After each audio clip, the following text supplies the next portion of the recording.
سڵاتان لەبێتەوەم کاتتان باش بینەرانی خۆشەویستی تەلەڤیزیۆنی کۆمەڵە بە یارمەتی هاوڕێیانی هاوکارم لەگەڵتانم بۆ پێشکەشکردنی گەشتی هەواڵەکانی سەر لە بەیانی ڕۆژی دووشەممە سەرەتا سەردێڕی گرنگترین هەواڵەکان دەستپێکردنی لە سێدارەدانی دەست بە سەرکراوانی ناڕزایەتیەکان لە ئێران و کوردستان خۆپێشاندانی خەڵکی سلێمانی بانبەستی پشتیوانی لا بەرخۆدانی ڕۆژاوە ئاگربەستی بەرەکانی شەڕ لە ڕۆژاوای کوردستان و بەردەوامی هێرشی چەکدارانی حکوومەت لە سێدارەدانی نۆ بەندکراو لە زیندانەکانی ڕژیمی کۆماری ئیسلامی و گواستنەوەی بەسەدان دەست بە سەرکراوی ناڕزایەتیەکانی مانگی بەفرامبار بۆ زیندانی قزڵ حەساری کەرەچ.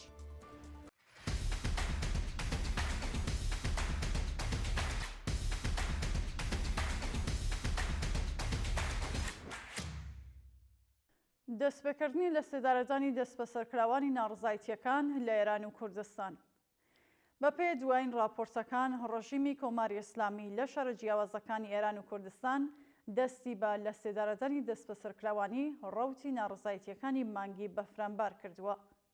بە وتەی سەرچاوەگەدارەکان ڕژیم پاش لە سێدارەدان و کوشتاری دەست بە سەرکراوان تەرمەکانیان وەکو گیانبەختکردوانی ڕۆژەکانی 18 و 19 بەفرامبار دەستنیشان دەکەن و بەو شێوەیە هەوڵ دەدەن کردەوەکانیان بشارنەوە.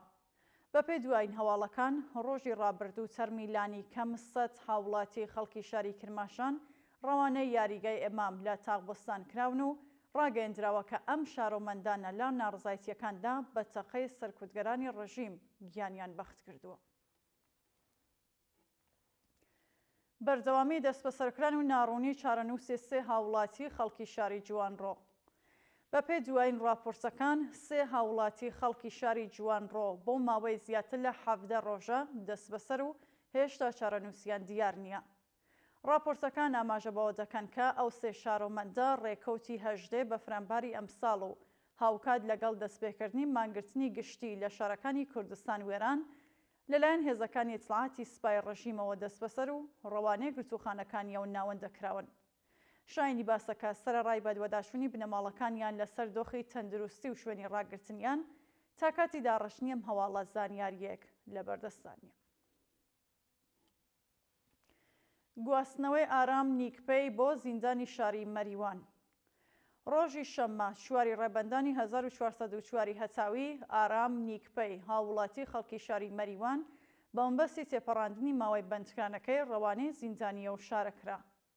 بەپێ دوایین راپۆرتەکان ئەو هاوڵاتیە مانگی خاکەلەوەی ئەمساڵ لەلایەن هێزەکانی ئێدارەی سڵاتی ڕژیمەوە لە شاری مەریوان دەست بەسەر و پاش کۆتایی هاتنی لێپرسینەوە لە گرتوخانەکانیەوە ناوەندە بەدانانی بارمتە و بە شێوازێکی کاتی ئازادکرا. ئەو بەندکراوە پاشان بە تۆمەتی تەبلیغ دژ بە ڕژیم حکمی 3 مانگ زیندانی تەعزیری بەسەردا سەپێنرا. خۆپێشاندانی خەڵکی سلێمانی بەمبەستی پشتیوانی لە بەرخۆدانی ڕۆژاوە ڕۆژی یەکشەممە 5 ڕێبەندانی 1404 هەتاوی بە هەزاران هاوڵاتی خەڵکی شاری سلێمانی و ناوچەکانی دەوروبەر بەمبەستی پشتیوانی لە بەرخۆدانی خەڵکی ڕۆژاوە ڕژانە سەر شەقامەکان. بەپێو وێنە و ڤیدۆیانە بەدەستمان گەیشتون هاوڵاتیان بە وتنەوەی دروشم دژ بە هێرشی چەکداران سەر بە حکوومەتی کاتی سووریا بۆ سەر ڕۆژاوی کوردستان و پشتیوانی ڕژیمی تورکیا لە گروپە جیهادیەکان و هەروەها بە بەرزکردنەوەی وێنەی گیانبەختکردوانی بەرخۆدانی خەڵکی ڕۆژاوی کوردستان خۆزیاری پشتیوانی نێودەوڵەتی لە ڕۆژاوی کوردستان و هاوکات ناردنی یارمەتی مرۆیەکان بۆ شارە گەمارۆدراوەکان بوون. ئاگربەستی بەرەکانی شەڕ لە ڕۆژاوی کوردستان و بەردەوامی هێرشی چەکدارانی حکوومەت شەوی ڕابردوو چەکدارانی سەر بە حکوومەتی کاتی سووریا لە چەند خاڵی جیاوازەوە هێرشیان کردە سەر هێزەکانی سووریای دموکراتیک بەڵام بەهۆی بەرپرسدانەوەی هێرشەکانیان لەلایەن شێروانانی ڕۆژاوی کوردستانەوە ناچار بە پاشەکشە بوون. بەپێ راپۆرتی ناوەندی ڕاگەیاندنی ئیدارەی بەڕێوەبەری ڕۆژاوی کوردستان ئاگربەستی نێوان ڕۆژاوی کوردستان و حکوومەتی کاتی سووریا بە بیانووی گواستنەوەی بەندکراوانی داعش بۆ عێراق واژۆ کراوە و ئەگەری هەیە کاتی کۆتایی هاتنی ئەم پرۆسەیە هێرشەکانی چەکدارانی حکوومەت بۆ سەر هێزەکانی ڕۆژاوی کوردستان دەست پێ بکاتەوە. هاوکات بە پێوەبێنانێ بەدەستمان گەیشتون چەکدارە جیهادیەکانی حکوومەتی سووریا بە پێچەوانەیەوە ئاگربەستێک کە واژۆکراوە هێرشیان کردووەتە سەر گوندەکانی زیرەک، شێڵخەر و جەلەبیە لە ڕۆژاوا و باشووری ڕۆژهەڵاتی کۆبانی، بەڵام بەهۆی خۆڕاگری شێربانانی هێزەکانی سووریای دموکراتیک ناچار بە پاشەکشەکراون. لە سێدارەدانی نۆ بەندکراو لە زیندانەکانی ڕژیمی کۆماری ئیسلامی. لە ڕۆژانی ڕابردوودا نۆ بەندکراو لە زیندانەکانی ڕژیمی کۆماری ئیسلامی بە تۆمەتی کوشتنی بانخەست و پەیوەندیدار مەوادە هۆشبەرەکان لە سێدارەدراون. بە پێی راپۆرتی ڕێکخراوەکانی مافی مرۆڤ، 7 بەندکراو بەناوەکانی مەجید تورکی، پژمان سەفەری، تەیمور ڕۆستەمی، سیاواش دروستکار، لەیلا جوودەکی، مەحموود شەفیعی و ئەلی محەممەد بێهجەت بە تۆمەتی کوشتنی بانقەست لە زیندانەکانی نەوشەر، تەورێز، قەزوێن، ئەردەبیل، قوم، سمنان و بروجێرد ئیعدام کراون. هاوکات دوو زیندانی دیکە بەناوەکانی ئیسماعیل نیازی و ئەحمەد جەلیلی بە تۆمەتی پەیوەندیدار بە مادە هۆشبەرەکان لە زیندانەکانی عێراق و بەندەر عەباس لە سێدارەدراون.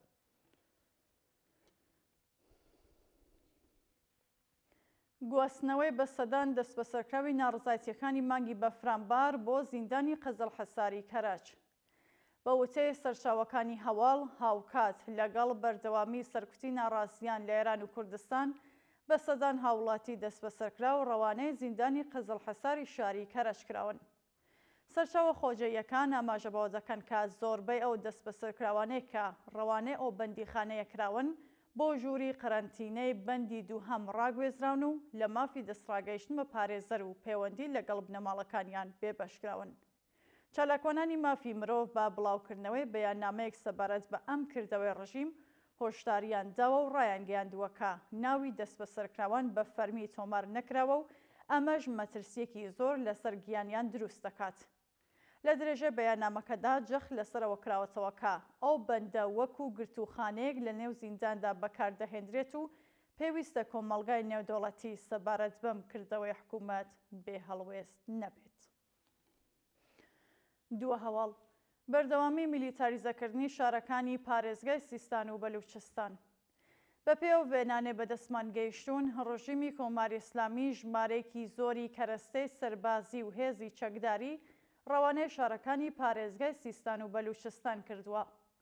بە پێی هەواڵی گەیشتوو لە شارەکانی چابەهار، زاهدان، ئێرانشار و چەندین شاری دیکەی ئەو پارێزگایە هێزە سەرکوتگەرەکانی ڕژیم بەدانانی دەیان خاڵی پشکنین، داخستنی زۆرێک لە ڕێگەکانی هاتوچۆی هاوڵاتیان و هەروەها هێرش بۆ سەرماڵی خەڵک، گوشارێکی زۆریان خستوێتە سەر دانیشتوانی ئەو پارێزگایە و تەنانەت لە ڕۆژانی ڕابردوودا بە هێرشی هێزەکانی ڕژیم بۆ سەر ماڵێک لە شاری ئێرانشار 3 کەس گیانیان لەدەستەوە و 4 کەسی دیکەش بریندار و دەست بەسەر کراون. شاینی باسا حکوومەتی جنایەتکاری کۆماری ئیسلامی بەردەوام لە مێدیەکاندا بڵاوی دەکاتەوە کە شارەکان لە دۆخێکی یاساییدان، بەڵام بە پێچەوانی وتەکانی زۆربەی شار و شارۆچکەکانی ئێران ملیتاریزەکراوە و سەرکوتی خەڵکی ناڕازی هەروە بەردەوامە. بینەرانی خۆشەویست، هەواڵەکانتان پێشکەشکرا، هەر شاد و ئاسوودە.